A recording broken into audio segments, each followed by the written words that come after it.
Oi, meu povo, tudo bem? Estamos juntos mais uma vez. E hoje nós vamos começar a falar um pouquinho sobre o Novo Testamento. Lá na nossa lição de número 1, né? Novo Testamento, nós vamos falar um pouquinho de introdução lá na página 31 da nossa apostila. Tá bom? Então hoje nós vamos começar a falar sobre o Novo Testamento. É interessante que quando você começa a estudar o contexto histórico do Novo Testamento, você vai perceber que entre Malaquias e Mateus, né, há aquele período que os teólogos chamam de período interbíblico, ou o período do silêncio, né, ou aquele chamado silêncio profético, como algumas pessoas dizem. Foi mais ou menos uns 400 anos aquele período ali, né? E nesse período de 400 anos, né, várias seitas apareceram, várias pessoas publicaram muitas coisas, muitos livros foram publicados, inclusive, eu acho que vocês devem se lembrar, né, lá atrás, quando nós estudamos a história da Bíblia, né, nós falamos sobre os livros apócrifos, né, lá na nossa apostila azul ainda.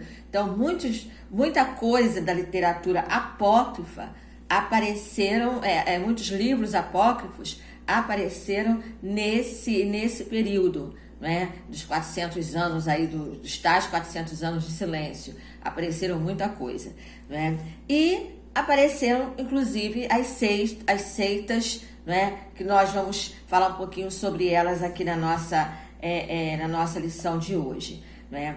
E lá na página 32, né, do Novo Testamento, ou melhor, na página 31, é importante que se diga, né, que os livros do Novo Testamento, eles não estão numa ordem cronológica, até que o autor da nossa apostila, ele fala sobre isso, né? Ele não está na ordem cronológica, mas é importante que se saiba o objetivo do Novo Testamento, né? O Novo Testamento, qual é o foco dele? É contar a vida, ministério, morte e ressurreição de Jesus, bem como todo aquele desdobramento, né, desses eventos na comunidade cristã, né? Porque depois ali do livro de Atos, a gente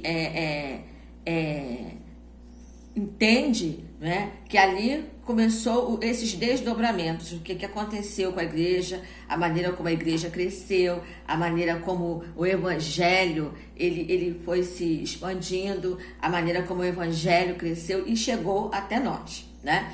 Mas no decorrer dos estudos, nós vamos chegar lá no livro de Atos. Mas é importante que você saiba isso, né? O Novo Testamento ou um novo pacto, né? Testamento significa pacto, né? Um acordo.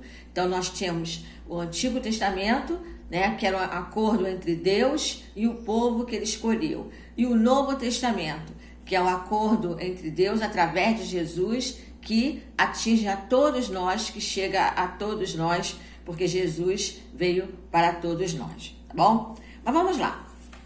Aí na página 32 da nossa apostila, ele vem falando, né, sobre a questão, o contexto histórico, o contexto político e o contexto religioso, né? A história, como eu já falei para vocês, ela tem essa questão, esse viés de fundo político, né? E qual era o fundo político? O fundo político era que a Palestina, na época do Novo Testamento, ela estava subjugada a Roma.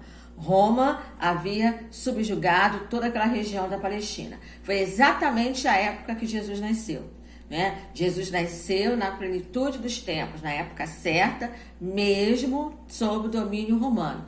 Por isso que havia dificuldade para alguns entenderem Jesus como Messias, porque estavam esperando, os judeus estavam esperando o Messias o quê? O Messias guerreiro, aquele que iria tirar o povo da servidão romana, aquele que viesse, né, arrasar, acabar com guerra e tal, para tirar o povo dessa servidão, né? Então, eles não aguardavam aquele Messias pacífico, aquele Messias que falava, olha os lírios dos campos, né?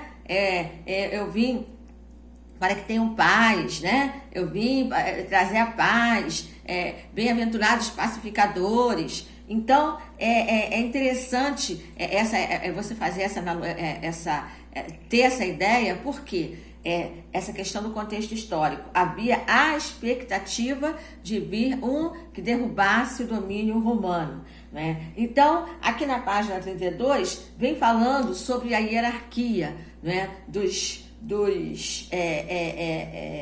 a família herodiana, a família que dominou, né, o Império Romano e, por conseguinte, dominou também a Palestina. Aqui na página 32, depois você pode ler aí na sua apostila com calma para saber de cada um deles, o domínio de cada um da família herodiana.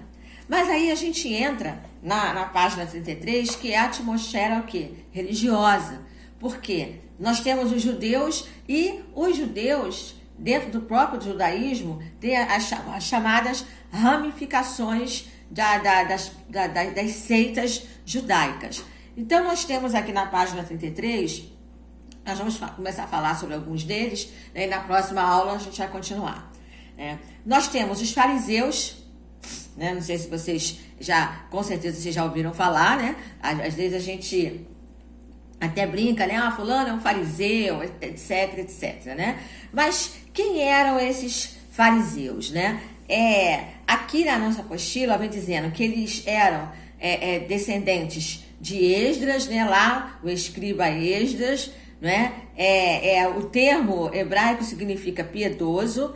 Eles viveram no tempo da restauração nacional, lá liderada por Esdras, né? E entendiam que mais do que reconstruir o templo e as muralhas, a cidade de Jerusalém era preciso reconstruir também uma vida espiritual baseada na oração e no estudo da lei. Os fariseus, eles tinham essa qualidade, eles procuravam estudar a lei com afinco. Por isso que eles se achavam os donos da lei, né? Eles se achavam os donos da lei. E tinha também os escribas, que era um grupo de especialistas da Torá. O escriba, ele conhecia a lei com profundidade, eles eram professores e copistas e também excelentes intérpretes da lei, né? Então, é interessante aqui, né, que falam que os escribas saíram dos fariseus, né? Eles saíram dos fariseus. Até tem uma frase que diz aqui, ó: todo fariseu era um escriba, embora nem todo escriba era um fariseu, né? Então, Jesus, ele acabou tendo vários conflitos teológicos, tanto com os fariseus como os escribas, tá bom? Então, na próxima aula, nós vamos continuar a falar sobre os outros que estão aqui na página 33. Estudem, tá bom? Estudem a apostila, leiam a apostila, né? Principalmente agora, a partir do Novo Testamento. Eu tenho certeza que será uma viagem legal. Nós vamos conhecer, nós vamos